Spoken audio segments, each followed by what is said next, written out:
So we're going to make our bone marrow gravy very simple. You have your Madeira base here. You're just going to take off the edges.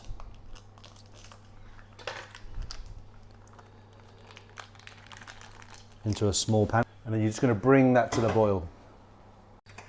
And what you need is your bone marrow's here. Take it out of the fridge for about an hour to soften. It's just easier to get out of the bones. So with a teaspoon, don't be too aggressive with it. What you'll find is there's some spikes underneath. Nothing to worry about, but if you're too aggressive in there, if it's too chilled, it's very hard to come out. Okay, when you've got your pieces of bone marrow like this, keep them in nice big chunks, because when you whisk it, what you do want is, you want to see chunks of bone marrow in there, so I'll keep it nice and chunky. Just all different shapes and sizes is fine. Bring your sauce to the boil, and this is if you've ever added butter to a sauce, it generally thickens slightly. This will do the same thing, but what you're looking for is chunks of bone marrow. So this has been brought to the boil.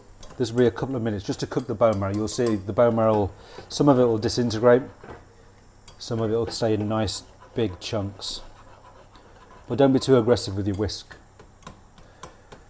You want to see nice chunks in there. You can see it's slightly thickened. What I also like to do, this is my preference, just a little teaspoon of mustard.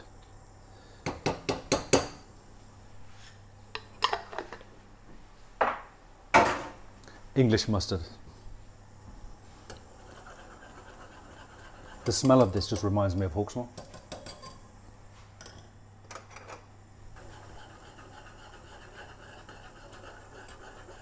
Literally a couple of minutes. The bone marrow should be nice and soft. Nice little pot. This bone marrow gravy with your steak and those dripping roast potatoes just doesn't get any better.